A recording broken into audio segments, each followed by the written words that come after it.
How do I start this off? Okay. My father was shot and killed August 11th, 1979. The funeral was a week after that. I was 11 years old, and I hadn't seen him in 2 years, and it was more painful to see my family deal with it, whereas I, since I never saw the guy, only wept for my family. After that, I kind of felt like I was kind of dislocated from everything, kind of. Whereas I knew I had a family to count on, but I felt like some sort of door was open and I just snuck out the back. But you know, at the time, I was really into music, but I never used it as an escape mechanism. I didn't necessarily run into punk rock by then, but I ran into an article in the Rolling Stone magazine of Jim Morrison. This is like maybe 79, 1980. The article was from No One Here Gets Out Alive, and it was about him pulling his dick out in Miami, which they never proved. And the picture I saw in that article was him lying. He looked like he was dead on the stage. He was a mess. His hair looked like wire or something, like he hadn't washed in weeks. His leather pants were like garbage bags on his legs, and it looked like he was dead.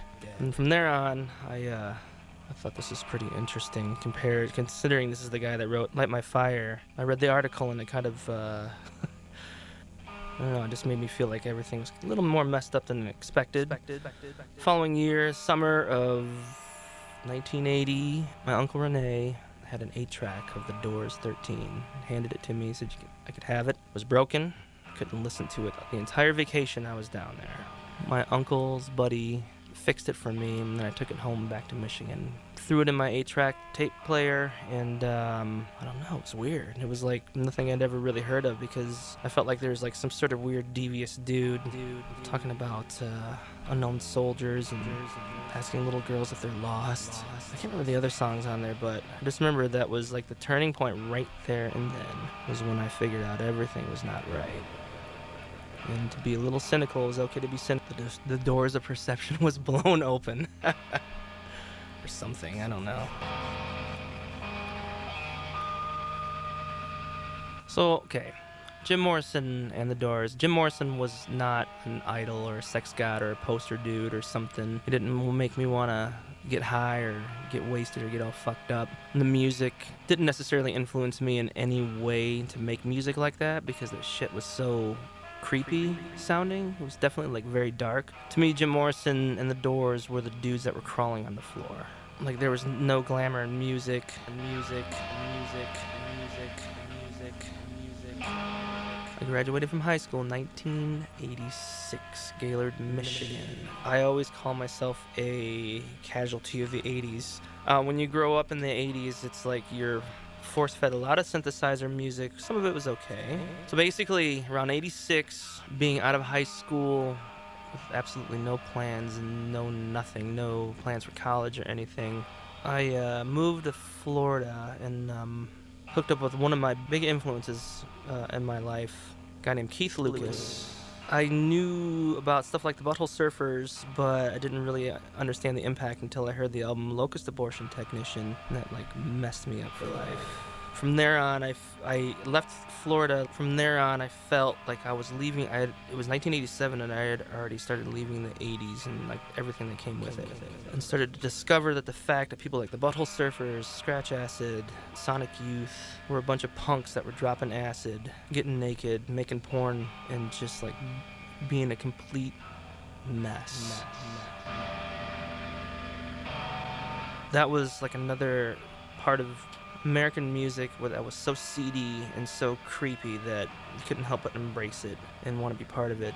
Go to the edge of, trip your brains out and go to the edge of madness, and then somehow find your way out of it and try to be coherent the next day.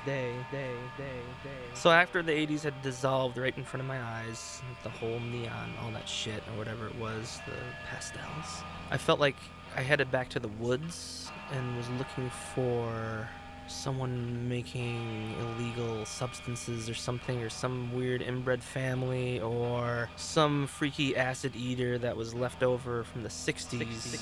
I felt like I was like kind of like searching for like some sort of scary spirit in the woods.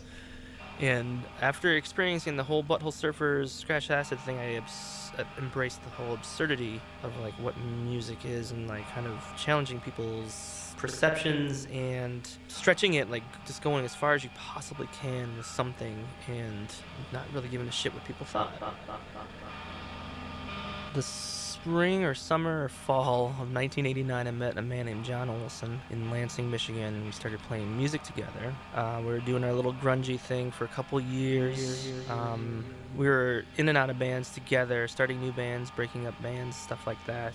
Summer of 1992, John Olson and his friend Jeff Dunn traveled to New York City and saw Thurston Moore and William Hooker play. And it was an improvised guitar and drum set, and John comes back and says to me, we're gonna do something like that. And I'm like, alright.